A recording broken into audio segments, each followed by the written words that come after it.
इग्नू में BCom first year का ये फर्स्ट चैप्टर है मैथ्स का, introduction to matrix, chapter first है। तो इसमें सबसे पहले हम जानेंगे मैट्रिक्स क्या होता है। ठीक है, it is arrangement of various element in form of rose and columns.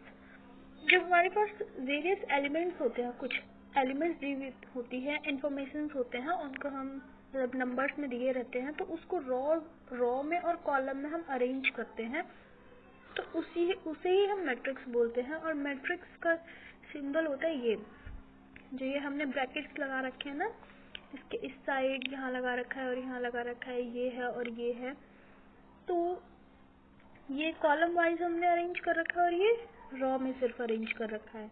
तो यही हमारा एक मैट्रिक्स होता है, मेनली हम इसे बोलते हैं। ठीक है, तो जो एलिमेंट होता है उसे हम AIJ बोलते हैं। आइथ रॉ होती है और जेथ कॉलम होता है। इसके बारे में हम आगे पढ़ेंगे तो और अच्छे से पता चलेगा। अब हम इसका ऑर्डर कैसे अरेंज करते हैं, मतलब हम ऑर्डर कैसे देखते हैं इसका, जैसे कि यहाँ पर ये दिया हुआ है, ये सारी रो और कॉलम दी हुई है यहाँ पर। तो इसमें फर्स्ट वाला जो है, ये कौन सा रो है, फर्स्ट रो है और कॉलम भी फर्स्ट है, तो रो इनटू कॉलम। फर्स्ट रो है तो सबसे पहले 1 लिखेंगे, फर्स्ट कॉलम है तो 1 लिखेंगे। ठीक है, अब उसके बाद ये सेकंड कॉलम है और फर्स्ट रो है, तो हम रो इनटू कॉलम करते हैं। तो रो फर्स्ट है और कॉलम सेकंड है तो 1 इंटू 2। ठीक है, 1 और 2 लिख दिया हमने। ठीक है, रो फर्स्ट है और कॉलम n है। अभी हमें कॉलम नहीं पता तो हम कॉलम को n मान लेते हैं। ठीक है, और रो को हम m मानते हैं। ठीक है, m इंटू n। ऐसे ही हमने सारे को अरेंज कर रखा है। अब ये कॉलम है तो कॉलम यहाँ थर्ड तक तो हमें पता है, लेकिन लास्ट का नहीं पता तो हमने इसे m कर दिया। ठीक है, ऐसे किया है हमने ये। Order of matrix, number of rows into number of column, यानी कि m इंटू n। रॉ को हम m बोलते हैं और कॉलम को n बोलते हैं। ठीक है, एग्जाम्पल ये दे रखा 1 2 3 4 5 6 7 8 9। इसकी ऑर्डर क्या है, 3 इंटू 3, क्योंकि 3 रॉ है और 3 कॉलम है। अब इसमें सेकेंड एग्जाम्पल में 3 इंटू 4 है, कॉलम कितने हैं, 4 है, 1 2 3 4, और रॉ कितने हैं, 1 2 3, 3 इंटू 4। इतना समझ आ गया कि ऑर्डर क्या होता है, मैट्रिक्स क्या होती है, रॉ क्या है, कॉलम क्या है, AIJ क्या है, ith टर्म क्या है और jth टर्म क्या है। अब next type of matrix. Matrix के टाइप कितने होते हैं। फर्स्ट होता है रॉ मैट्रिक्स, ऐसे मैट्रिक्स जिसे हम सिर्फ रॉ में लिखते हैं, जैसे ये दिया हुआ एग्जांपल 4 2 4 6 3 6। इसमें नंबर्स 1 भी, 1 नंबर भी हो सकता है, 2 नंबर भी हो सकता है, 3 नंबर भी हो सकते हैं। अब सेकंड है कॉलम मैट्रिक्स। कॉलम मैट्रिक्स में सिर्फ कॉलम में ही हम लिखते हैं, जैसे 2 1 3। ठीक है, ये हम ऐसे रॉ में नहीं लिख सकते हैं, 6 और 7, ये इसका दूसरा एग्जांपल है। तो रॉ मैट्रिक्स ये हो गया और कॉलम मैट्रिक्स ये हो गया। ठीक है, नेक्स्ट थर्ड है रेक्टेंगुलर मैट्रिक्स। रेक्टेंगुलर मैट्रिक्स में 2 4 3 ये इसका एक कॉलम है और 3 1 6 ये इसका दूसरा कॉलम है, और रॉ 2 2 का है, 4 1 का है, 3 6 का है, यानी कि रॉ और कॉलम कभी भी इक्वल नहीं होंगे। अगर रॉ 3 है तो कॉलम 4 5 6 कुछ भी हो सकता है, पर 3 नहीं होगा। हाँ, number of rows is not equals to number of columns. Number of rows कभी भी इक्वल नहीं होंगे नंबर ऑफ कॉलम्स के, तो ये हो जाएगा रेक्टेंगुलर मैट्रिक्स। नेक्स्ट है स्क्वायर मैट्रिक्स। फोर्थ है स्क्वायर मैट्रिक्स। स्क्वायर मैट्रिक्स में number of rows equals to number of columns. जो ये रॉ के जो नंबर है वो हमेशा इक्वल रहेंगे नंबर ऑफ कॉलम के। जैसे 6 और 3 है, 4 और 2 है, तो इसका ऑर्डर क्या हो गया, 2 इंटू 2। 6 7 है और 4 1 है, इसका ऑर्डर भी हो गया 2 इंटू 2। तो नंबर ऑफ रॉ और कॉलम हमेशा इक्वल रहेंगे। ठीक है, तो रॉ मैट्रिक्स हो गया, कॉलम मैट्रिक्स हो गया, रेक्टेंगुलर मैट्रिक्स हो गया, स्क्वायर मैट्रिक्स हो गया। नेक्स्ट है नल मैट्रिक्स। नल मैट्रिक्स मतलब जीरो, जिसमें सारे एलिमेंट्स हमेशा जीरो होते हैं। ठीक है, नेक्स्ट है diagonal matrix. Diagonal matrix a square matrix, ऐसा square matrix whose all elements except principal diagonal are zero।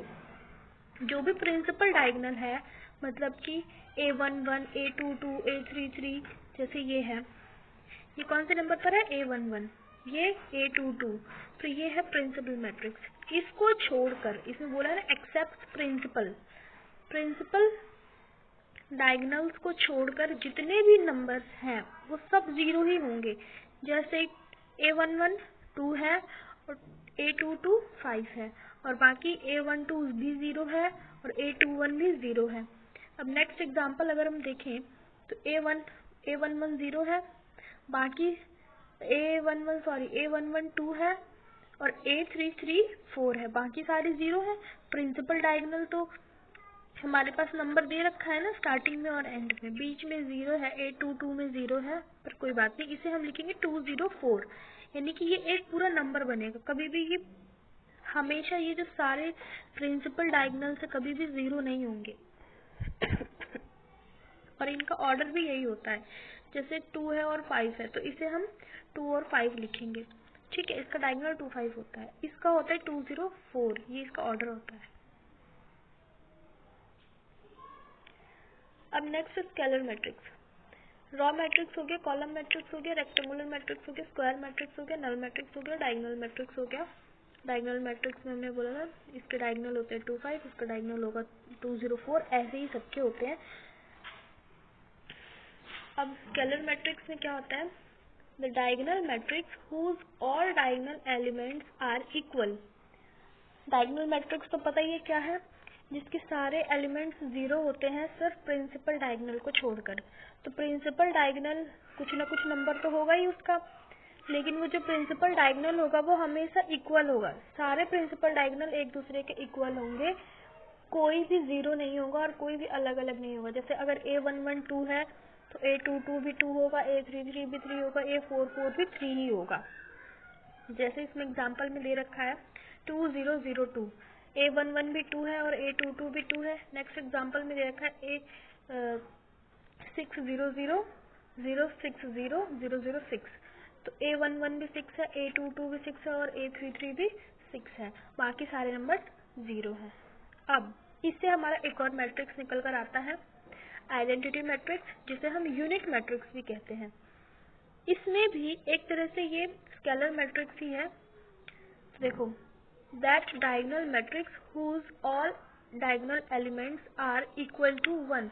इसमें जितने भी डायगोनल एलिमेंट्स हैं जैसे A11, A22, A33, A44 वो हमेशा इक्वल होंगे 1 के, तो वो क्या हो गई? आइडेंटिटी मैट्रिक्स, ठीक है। अगर कहीं पर भी लिखा हुआ रहेगा स्केलर 2 तो हम कौन सा बनाएंगे? ये वाला। उसमें उसकी ऑर्डर लिखी हुई रहेगी 3 3 4 4 5 5, तो उस हिसाब से बनाएंगे इसको। जैसे ये है स्केलर 2 है और इसकी ऑर्डर है 2 × 2, तो हमने क्या बनाया? 2 0 0 2, ठीक है। अगर इसका ऑर्डर होता स्केलर 2 होता और इसका ऑर्डर होता 3 3 × 3 होता, तो हम इसको कैसे करते? 2 0 0 2 0 2 0 0 0 2, ये इसका बन जाता है, ये इसकी मैट्रिक्स होती। नेक्स्ट है, हाँ, अब आइडेंटिटी मैट्रिक्स से एक और मैट्रिक्स निकल कर आई, ट्रायंगुलर मैट्रिक्स, ठीक है। ट्रायंगुलर मैट्रिक्स में क्या होता है? All matrix whose all elements above और below principal diagonal are zero. जो प्रिंसिपल डायगोनल होते हैं उसके ऊपर वाला या फिर उसके नीचे वाला जो एलिमेंट होता है वो एक ट्रायंगल बनाता है, ट्रायंगुलर शेप वो बनाता है। जैसे इसमें देखो ये एग्जांपल दिया हुआ है 2 0 0 4 6 0 1 2 3, तो ये एक ट्रायंगल बना रहा है।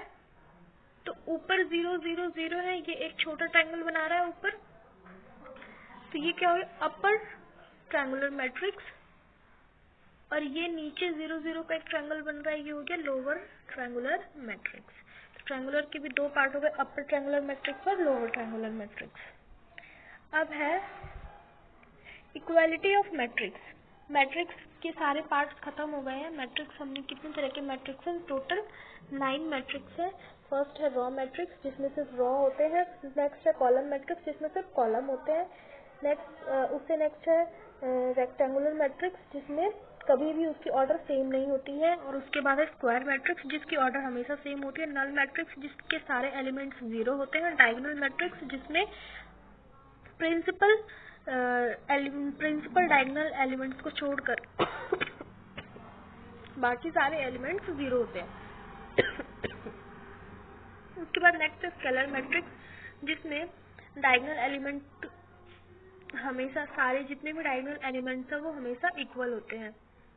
उसके बाद आइडेंटिटी, जिसके सारे डायगोनल एलिमेंट्स 1 के इक्वल होते हैं। और नेक्स्ट है पढ़ा था हमने ट्रायंगुलर मैट्रिक्स, जिसमें वो एक ट्रायंगल का शेप बनाते हैं अपर और लोअर में। ठीक है, अब इसमें एक आता है identity of matrix, equality of matrix. Equality of matrix एक कॉन्सेप्ट है जिसके अंडर में ये होता है कि for this order of matrix must be same. जो ऑर्डर ऑफ मैट्रिक्स होता है वो आपस में जो दो मैट्रिक्स होते हैं वो हमेशा सेम होते हैं, जिसमें एक मैट्रिक्स की वैल्यू हमेशा गिवन होती है और एक मैट्रिक्स की वैल्यू गिवन नहीं होती है। तो जिसकी गिवन नहीं होती है उसको हम दूसरे वाले के हमेशा इक्वल कर देते हैं। जैसे मैट्रिक्स दिया हुआ है ABCD, ठीक है, इसकी वैल्यू मुझे नहीं पता कि A की जगह क्या आएगा, B की जगह और C की जगह और D की जगह क्या आएगा, मुझे नहीं पता। नेक्स्ट मैट्रिक्स दिया हुआ है A11 की जगह है 2, A12 की जगह है 5, A21 की जगह है 4 और A22 की जगह है 6। तो इसमें हमने इक्वालिटी ऑफ मैट्रिक्स के अकॉर्डिंग हमने दोनों को इक्वल कर दिया है, जिसमें ये सेकंड वाली मैट्रिक्स फर्स्ट वाली मैट्रिक्स के इक्वल है। ठीक है, तो इसमें A की वैल्यू आ जाएगी 2, B की वैल्यू है 5, C की वैल्यू है 4 और D की वैल्यू है 6। तो इक्वालिटी ऑफ मैट्रिक्स का कॉन्सेप्ट यही है कि जब एक मैट्रिक्स की वैल्यू नहीं दी हुई है और दूसरे मैट्रिक्स की वैल्यू दी हुई है और वो इक्वालिटी ऑफ मैट्रिक्स को फॉलो कर रहे हैं, तो जिसकी वैल्यू नहीं दी हुई है उसको हम दूसरे के इक्वल रख देते हैं और उसी की वही वैल्यू होती है। अब हम पढ़ते हैं कुछ अलजेब्रा ऑफ मैट्रिक्स के बारे में। Addition and subtraction of matrix for this order of matrix must be same. अब अलजेब्रा ऑफ मैट्रिक्स में हम देखेंगे कि हम किसी भी मैट्रिक्स को ऐड कैसे कर सकते हैं और सब्ट्रैक्ट कैसे कर सकते हैं। तो इसमें हमेशा जो ऑर्डर होता है मैट्रिक्स का वो हमेशा सेम होना चाहिए। जैसे ये वाला मैट्रिक्स और ये वाला मैट्रिक्स दोनों के ऑर्डर सेम है, 2 into 2 और 2 into 2। तो इसमें A11 को A11 से प्लस कर देंगे, A12 को A12 से कर देंगे, A21 को A21 से प्लस करेंगे, A22 को A22 से प्लस कर देंगे। तो यहाँ पर मेरा आंसर आ जाएगा और जो आंसर आएगा उसका ऑर्डर भी सेम आना चाहिए। ये भी 2 2 का है, ये भी 2 into 2 का है और ये भी 2 into 2 का ऑर्डर है, तो ये सेम है। नेक्स्ट है, इसमें भी रो और कॉलम अलग अलग है, लेकिन इसका जो ऑर्डर है ये 2 into 3 है, इसका ऑर्डर भी 2 into 3 है और इसका ऑर्डर भी 2 into 3 है। ठीक है, तो अब यहाँ हम सब्ट्रैक्ट कर रहे हैं। अब जब सब्ट्रैक्ट कर रहे हैं तो A11 को A11 से माइनस करेंगे तो 1 minus 2 minus 1 आंसर आ गया। ऐसे ही सबको माइनस कर दिया है तो ये हमारे पास आंसर आ गया है। 2 minus -3 तो 5 आंसर आ गया है। 4 minus 5 तो -1 आ गया आंसर। 2 minus 1 आ गया आंसर। ऐसे ही सबको हम माइनस कर देंगे और इनके ऑर्डर भी सेम है। इसका ऑर्डर 2 into 3 है, इसका ऑर्डर भी 2 into 3 है और इसका ऑर्डर भी 2 into 3 है। सी में जो एग्जाम्पल दिया हुआ है उसमें फर्स्ट मैट्रिक्स का ऑर्डर है 2 into 2 और सेकंड मैट्रिक्स का ऑर्डर है 2 into 3। तो ये एग्जिस्ट नहीं होगा क्योंकि 2 को 1 से माइनस कर देंगे, प्लस कर देंगे और 1 को 2 से प्लस कर देंगे, पर 3 का क्या करेंगे? तो ये एक गड़बड़ है। तो इसका आंसर हमेशा नॉट एग्जिस्ट आएगा, नॉट एग्जिस्ट। ठीक है, ये हमने ऐड और सब्ट्रैक्ट का देख लिया। अब देखना मल्टीप्लाई बाय स्केलर। हम मल्टीप्लाई कैसे करेंगे एक स्केलर से? तो स्केलर मैंने बताया था ये हमारे पास स्केलर मैट्रिक्स है जिसमें हमेशा जो एलिमेंट होता है, डायगोनल एलिमेंट होता है, वो हमेशा इक्वल होता है। सारे डायगोनल एलिमेंट इक्वल होते हैं। तो इसकी जो वैल्यू आ जाती है, जैसे इसकी 2 है और इसकी 6 है, तो वैसे ही यहाँ पर भी दिया हुआ है। स्केलर है, 2 से मल्टीप्लाई किया है, तो हम डायरेक्ट इसको 2 भी से लिख सकते हैं। तो 2 को 2 से मल्टीप्लाई करेंगे 4 आएगा, मैट्रिक्स के अंदर में जितने भी एलिमेंट्स हैं उन सबको इस 2 से मल्टीप्लाई करना पड़ेगा क्योंकि इसकी वैल्यू भी 2 आ रही है। 2 2 ज़ा 4, 3 2 ज़ा 6, 5 2 ज़ा 10 और 6 2 ज़ा 12, ये इसका आंसर आ गया। अब 1/2 भी एक स्केलर है जिसको हमें इससे मल्टीप्लाई करना है, तो एक तरह से डिवाइड ही हो गया। ये 2 को 2 से डिवाइड कर देंगे 1 आ जाएगा, 2 को 8 से करेंगे 4 आएगा, 2 को 4 से करेंगे 2 आएगा और 2 को 12 से करेंगे तो 6 आ जाएगा। ये तो स्केलर से मल्टीप्लाई हो गया। मल्टीप्लिकेशन बिटवीन मैट्रिक्स, मैट्रिक्स को हम कैसे मल्टीप्लाई कर सकते हैं एक दूसरे से।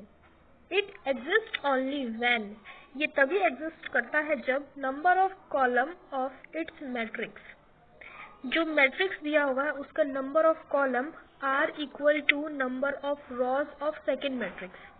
फर्स्ट मैट्रिक्स का कॉलम और सेकेंड मैट्रिक्स का रॉ, उन दोनों का जो नंबर है वो सेम होना चाहिए। फॉर एग्जाम्पल के लिए फर्स्ट मैट्रिक्स दी हुई है, रॉ इंटू कॉलम होता है, तो इसमें फर्स्ट मैट्रिक्स का कॉलम क्या है 2 है और सेकंड मैट्रिक्स का रॉ क्या है 2 है, तो 2 और 2 एक दूसरे के इक्वल है। तो यही हमें देखना है कि ये इक्वल होना चाहिए, तभी हम इसको मल्टीप्लाई कर सकते हैं। Number of column of A equal to number of row of B, अगर ये इक्वल है तो ये एग्जिस्ट होगा, अगर इक्वल नहीं है तो ये एग्जिस्ट नहीं होगा। अब ये जो मैंने एरो लगा रखा है ये इसका मल्टीप्लाई करने का तरीका है। हम यहाँ से इधर की तरफ जाते हैं और सेकंड मैट्रिक्स में हम ऊपर से नीचे की तरफ आते हैं। जैसे 1 को मल्टीप्लाई किया है 1 से, ठीक है, और 2 को मल्टीप्लाई किया है 2 से, नीचे वाले 2 से, साइड वाले 2 से नहीं, क्योंकि इसमें हम नीचे आते हैं, सेकंड वाले मैट्रिक्स में ऊपर से नीचे आते हैं और यहाँ पर हम लेफ्ट से राइट जाते हैं। तो 1 को मल्टीप्लाई किया 1 से और 2 को मल्टीप्लाई किया 2 से और दोनों को ऐड कर देते हैं। 1 1 ज़ा 1 प्लस 2 2 ज़ा 4, तो 4 प्लस 1 कितना हो गया 5 हो गया, तो यहाँ हमने 5 लिख दिया। सेकंड में भी ऐसे ही करेंगे, 1 को मल्टीप्लाई करेंगे 2 से प्लस 2 को मल्टीप्लाई करेंगे 4 से, फिर 1 को मल्टीप्लाई करेंगे 5 से और 2 को मल्टीप्लाई करेंगे 6 से। 1 इंटू 2 प्लस 2 इंटू 4 प्लस ये आ गया। उसके बाद इन दोनों को प्लस करेंगे तो 4 2 ज़ा 8 और 8 और 2 10, यहाँ पर 10 आ गया।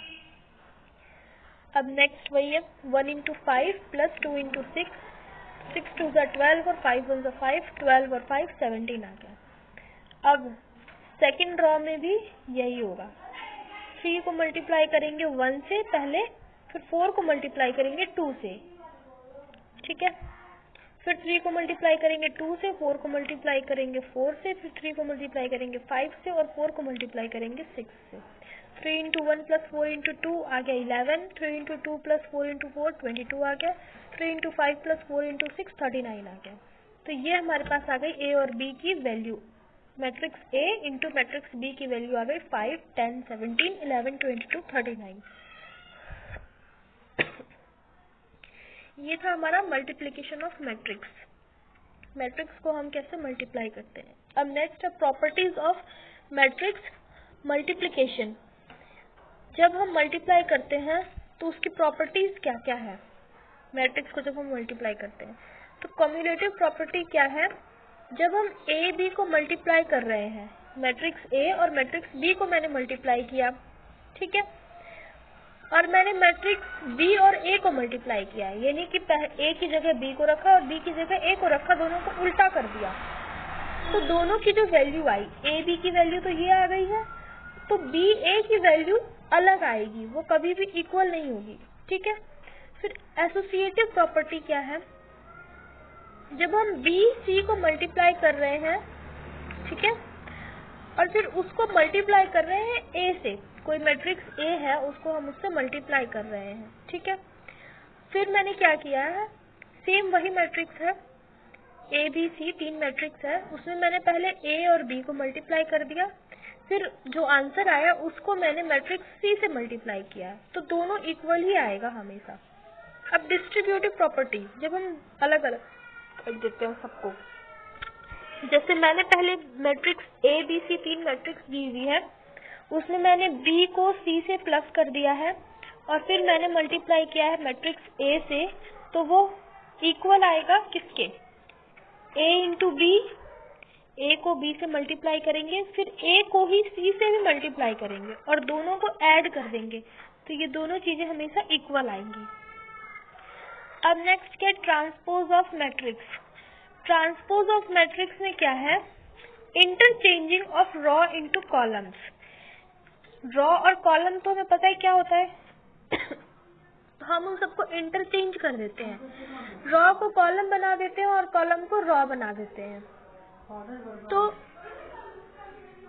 एग्जाम्पल में दिया हुआ है मैट्रिक्स ए है 1 2 3 4 5 6। अब उसका हम ट्रांसपोज कर देते हैं, तो रॉ को मैंने कॉलम बना दिया है 1 2 3 और 4 5 6 को भी मैंने कॉलम बना दिया है, तो ये इसका ट्रांसपोज हो गया। अब इसकी प्रॉपर्टीज क्या है, K इज स्केलर, जब K कोई स्केलर हो A प्लस बी का ट्रांसपोज हमेशा A ट्रांसपोज करेंगे और फिर B ट्रांसपोज करके दोनों को ऐड कर देंगे, तो वो सेम ही आएगा। फिर मैंने पहले A और B को माइनस कर दिया और फिर उसका ट्रांसपोज कर दिया है। उसके बाद मैंने A को ट्रांसपोज किया है और फिर B को ट्रांसपोज किया है और उसको माइनस कर दिया है, तो ये दोनों की जो वैल्यू आएगी वो हमेशा इक्वल आएगी। हाँ, अब जब K कोई स्केलर है तब देखते हैं। स्केलर है जैसे मान लो 2, ठीक है, और कोई मैट्रिक्स दिया हुआ है A, तो उसको जब हम 2 से मल्टीप्लाई करेंगे और उसका ट्रांसपोज करेंगे, और फिर सेम स्केलर है, पहले मैंने A को ट्रांसपोज कर दिया है और उसी स्केलर से मैंने उस ट्रांसपोज किए हुए को 2 से मल्टीप्लाई कर दिया है, तो सेम ही वैल्यू आएगी, दोनों की वैल्यू इक्वल आ जाएगी। उसके बाद A इंटू बी कर दिया, कोई मैट्रिक्स A है और मैट्रिक्स B है, दोनों को मैंने मल्टीप्लाई कर दिया है और उसका ट्रांसपोज कर दिया, उसकी वैल्यू आ गई मान लो 2। और फिर उसके बाद मैंने B को ट्रांसपोज किया है और फिर A को ट्रांसपोज किया है और फिर दोनों को मल्टीप्लाई कर दिया है, तो उसकी वैल्यू भी 2 ही आएगी। ठीक है, कहने का मतलब कि A इंटू बी का transpose B transpose into A transpose equal value आएगी। अब हाँ, कोई मैट्रिक्स है A, मैंने उसको ट्रांसपोज किया और उसको दोबारा से ट्रांसपोज कर दिया, तो वो सेम ही A के इक्वल ही आ जाएगी। ठीक है, नेक्स्ट है, अब मैट्रिक्स दो तरह के होते हैं, उसका भी पार्ट होता है सेम मैट्रिक्स और शेयर मैट्रिक्स। सेम मैट्रिक्स क्या है, is transpose of A is equals to A। जब हम कोई मैट्रिक्स है A और उसको हम ट्रांसपोज कर रहे हैं फिर भी वो सेम ही आ रही है, तो वो क्या है, शेयर मैट्रिक्स। और शेयर मैट्रिक्स क्या है, ट्रांसपोज कर रहे हैं हम A का, तो जो उसकी वैल्यू आएगी वो माइनस A हो जाएगी। जो A दिया हुआ है उसको हम माइनस में कर देंगे, जो भी वैल्यू उसकी पॉजिटिव में थी वो नेगेटिव में हो जाएगी, तो वो माइनस हो जाएगा, तो वो हो जाएगा शेयर मैट्रिक्स। अब इसकी प्रॉपर्टीज क्या है, A प्लस B का ट्रांसपोज किया, वो इक्वल आएगा किसके, A transpose plus B transpose के, तो पता ही है। अब K एक स्केलर है हमारे पास और A है मैट्रिक्स है कोई, उसको मैंने मल्टीप्लाई किया और उसका ट्रांसपोज कर दिया, और फिर उसके बाद K इंटू A ट्रांसपोज है,